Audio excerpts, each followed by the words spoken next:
It has been called the last of the great mansions of the Gilded Age. Hi everyone, Ken here. Welcome to This House. Today we are exploring the Henry Clay Frick Mansion in Manhattan. Make sure to hit that subscribe button so you never miss an exciting episode of This House.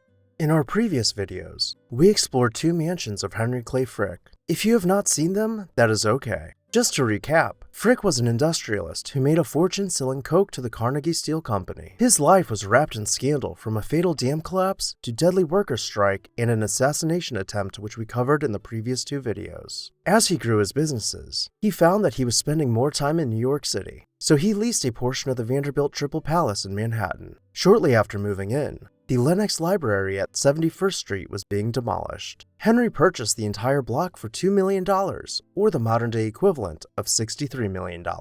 He hired Carrere and Hastings to design an enormous Italian Renaissance-style mansion set 75 feet back from the street. Newspapers around the country began gossiping about how the house would appear when finished, with some saying it would be plain and others speculating it would be the most grand of the Fifth Avenue mansions. Around this time, he began planning for an extravagant art collection to become a permanent fixture in the city. Rumors spread that he had already willed the house to the city of New York for use as a museum upon his death, before the house was even completed. This was an unheard of concept, as most of the city's elite would simply donate their art collections instead of their entire estates.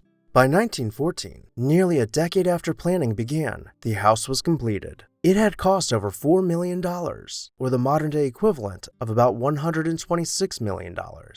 Walking inside, you would arrive in the entrance hall. Planned far beyond the human scale, the architecture immediately impressed upon visitors with a sense of wonder. Stone pilasters were set against stone block walls, with relief work in the frieze set below a soaring double-height coffered ceiling. From here, you could look out over the garden court, with a barrel-vaulted skylight allowing daylight to flood the rooms that wrapped about it. Plants could be grown year-round about the fountain, with tropical ferns nestled at the bases of the stone columns. But we will pass by the space for now, choosing to take a left from the entrance hall into the vestibule, which acted as a long corridor passing by the stair hall. To the left was the dining room. Henry was known to host 2 dinners per week in this room, so he wanted the furnishings to be modern, with a more classically inspired backdrop. His interior designer, Sir Charles Allam, looked to 18th century English design for inspiration and planned wood paneling to complement modern furniture. The fireplace was carved from solid marble, with mosaic work inset below its mantel. The upper mantel was gilded, with maidens worked into its upper supports below a broken pediment. Directly across from the library was the Fragonard room, with prized wall panels which had been once hung in J.P. Morgan's house. Period antique European furniture was brought in to complement the artist's work and set above an elaborately parqueted floor.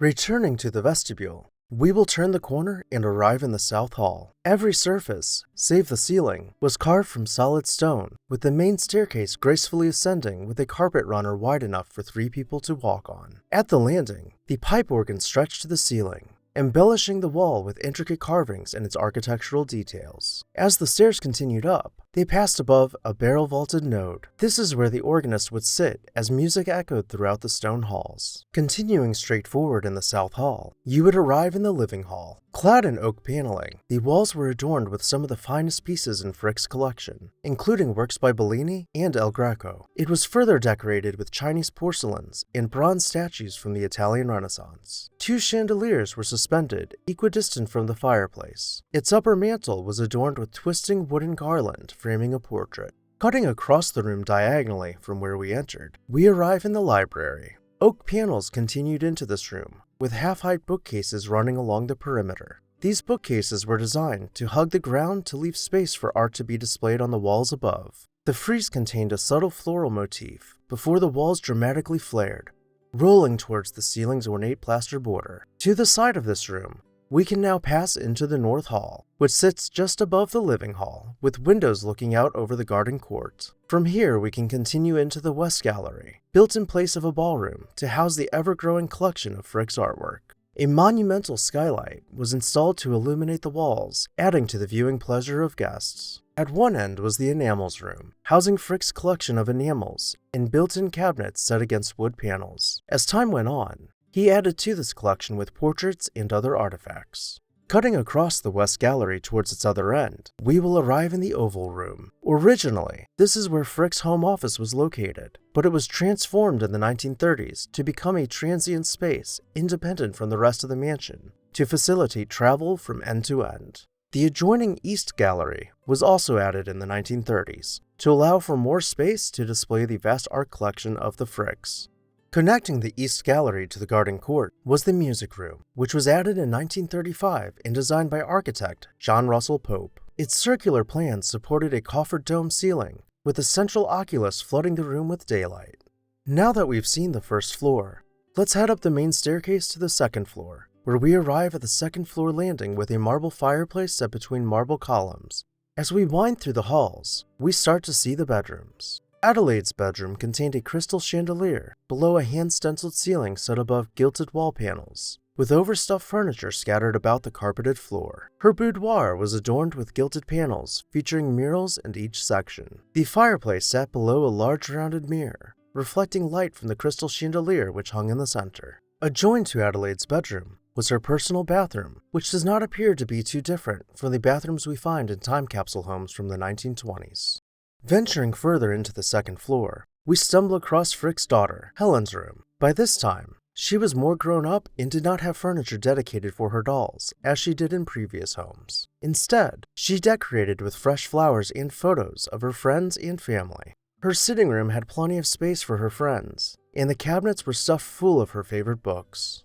Next, we find Henry's bedroom, with a canopied four-poster bed, boldly protruding towards a chandelier. Oak panels clad the walls, which were further decorated with works of art. His sitting room continued, with oak wainscoting below painted walls, and a Jacobean ceiling with an expansive stone hearth centered on the end wall. There were also several guest bedrooms located on the second floor, all with fine furnishings and ornate fireplaces set against painted wall panels. Following the end of World War I, a victory march was planned around Central Park to celebrate the returning soldiers. Henry Frick opened up his lawn for reportedly thousands of injured soldiers to sit and enjoy the parade passing by. Later that year, having only lived in the completed mansion and among some of the world's most coveted paintings for 4 years, Henry died suddenly from a heart attack. Surprising the entire world, the previous rumors about him willing the house and art collection to the city were found to be true, but would not happen until after his wife Adelaide had finished living her life.